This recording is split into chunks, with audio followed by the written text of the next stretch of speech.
سورت کے اندر دو واقعات ذکر ہے تفصیلی طور پر۔ ایک واقعہ حضرت زید رضی اللہ تعالی عنہ کا۔ حضرت زید رضی اللہ تعالی عنہ 6 سال کے عمر کے تھے کہ ڈاکو نے ان پر حملہ کیا، ان کے سامان کو چھین لیا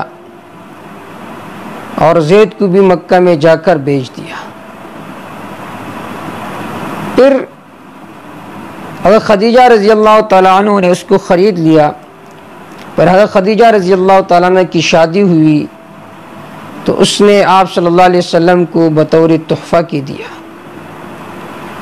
ایک آدمی یمن سے آ کر اس نے اس کو پہچان لیا کہ اس کے والد کو بتایا کہ مکہ میں ایک ہاشمی کو غلام ہے آپ کا بیٹا۔ زید رضی اللہ تعالیٰ عنہ کا والد اور زید رضی اللہ تعالیٰ عنہ کا چچا حضور صلی اللہ علیہ وسلم کے پاس آئے کہ یہ ہمارا بیٹا ہے۔ حضرت زید رضی اللہ تعالیٰ عنہ کے جو والد تھے وہ بہت زیادہ غمگین تھے زید رضی اللہ تعالیٰ عنہ کے رفاقت کی وجہ سے۔ احکام القرآن میں ابن عربی نے وہ اشعار ذکر کی ہے کہ جو زید رضی اللہ تعالیٰ عنہ کے والد پڑھا کرتے تھے، بقیت علی زید ولم ادر ما فعل، کہ میں زید پر رو رہا ہوں اور مجھے پتہ نہیں ہے کہ زید کے ساتھ کیا ہوا ہوگا۔ احیٌ، آئے وہ زندہ ہے، فیرجا، کہ اس کی امید کی جائے، ام دونہ الاجل، یا فوت ہو گئے۔ فواللہ ما ادری وانی لصادق، اللہ کی قسم میں نہیں جانتا لیکن میں سچا ہوں کہ میں ہمیشہ اپنے نیند جو ہے اس کو حرام کروں گا لیکن اس کو ضرور ڈھونڈوں گا۔ پھر کہنے لگا تذکر فیہ الشمس عند طلوعها، کہ جب بھی سورج طلوع ہوتا ہے، جب بھی سورج غروب ہوتا ہے تو مجھے زید رضی اللہ تعالیٰ عنہ یاد آتا ہے۔ وَتَعْرِضُ ذِكْرَاهُ إِذَا غَرَبَهَا أَفَلْ، جب بھی سورج غروب ہوتا ہے تو مجھے اس کا یاد آتا ہے۔ بلکہ فَإِنْ حَبَّتِ الرِّيَاحُ حَيَّجْنَ ذِكْرَهُ، جب بھی ہوا چلتی ہے تو مجھے اس کے ذکر و یاد پر ابھارتی ہے کہ زید کیسا ہوگا۔ تو بہت ہی غمگین اشعار ہے اور خلاصہ اس کا یہ ہے کہ زید بن حارثہ، حضرت زید کے والد نے کہا کہ میں ہمیشہ اونٹوں کا سفر کرتا رہوں گا یہاں تک کہ میں حضرت زید رضی اللہ تعالیٰ عنہ کو ڈھونڈوں۔ حضور صلی اللہ علیہ وسلم کے سامنے جب زید رضی اللہ تعالیٰ عنہ کے والد نے یہ بات عرض کی کہ یہ ہمارا بیٹا ہے، حضور صلی اللہ علیہ وسلم نے فرمایا میں بغیر قیمت کے وہ تمہیں دے دیتا ہوں اگر وہ تمہارے ساتھ جانا چاہتا ہے، لیکن اگر وہ تمہارے ساتھ جانا نہیں چاہتا تو اس کو جانے پر مجبور نہیں کروں گا۔ جب زید رضی اللہ تعالیٰ عنہ کے سامنے یہ بات رکھی گئی اس نے جانے سے انکار کیا۔ باپ نے کہا زید غلامی کو ترجیح دیتے ہو آزادی پر؟ تو کہنے لگا محمد کی غلامی سند ہے آزاد ہونے کی۔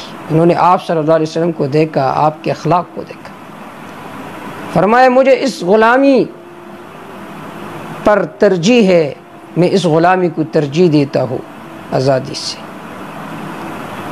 آپ صلی اللہ علیہ وسلم نے جب حضرت زید رضی اللہ تعالیٰ عنہ کی اس محبت کو دیکھا تو آپ صلی اللہ علیہ وسلم نے فرمایا یہ میرا بیٹا ہے، میں نے اسے آزاد کیا۔ اور پھر آپ صلی اللہ علیہ وسلم نے زید رضی اللہ تعالیٰ عنہ کے لیے نکاح کا پیغام بھیجا زینب بنت جحش رضی اللہ تعالیٰ عنہ کے پاس۔ اس کی پھوپھی نے شروع میں انکار کی کیونکہ زید رضی اللہ تعالیٰ عنہ پر غلامی کا داغ تھا، لیکن جب یہ آیت نازل ہو گئی ما کان لمؤمن ولا مؤمنہ اذا قضى اللہ ورسولہ امرا ان یکون لهم الخیرہ من امرہم، تو اس نے کہا کہ میں اپنی بیٹی کا نکاح زید رضی اللہ تعالیٰ عنہ کو دینا چاہتا ہوں۔ نکاح ہو گئی، لیکن کسی وجہ سے حضرت زید رضی اللہ تعالیٰ عنہ اور زینب بنت جحش رضی اللہ تعالیٰ عنہ کی آپس میں نہیں لگتی تھی، ان کے آپس میں تو میں ہوا۔ تو زید رضی اللہ تعالیٰ عنہ نے فرمایا کہ میں اپنی بیوی کو طلاق دینا چاہتا ہوں۔ آپ صلی اللہ علیہ وسلم نے فرمایا آپ طلاق نہ دے، کیونکہ اگر آپ طلاق دو گے تو اس کی دل شکنی ہوگی، اور اس کی دل جوئی کی ایک ہی صورت ہے، وہ یہ ہے کہ میں اس کے ساتھ نکاح کروں۔ اگر میں نکاح کروں گا تو لوگ کہیں گے دیکھو بہو سے نکاح کیا، ایک رسم باطل تھی۔ حضرت زید رضی اللہ تعالیٰ نے کہا میں تو طلاق دے چکا ہوں، اور رب نے کہا کہ میں آپ کا نکاح زینب رضی اللہ تعالیٰ عنہ سے کر چکا ہوں، تاکہ رسم باطل ختم ہو جائے کہ جس کو تم نے بیٹا کہا وہ حقیقی بیٹا نہیں ہے، بلکہ حقیقی بیٹا وہی ہوتا ہے جس کو تم نے جن لیا۔ لہذا اگر وہ متبنہ اپنی بیوی کو طلاق دے تو تم اس کے ساتھ نکاح کر سکتے ہو، کیونکہ وہ تمہاری حقیقی بہو نہیں ہے۔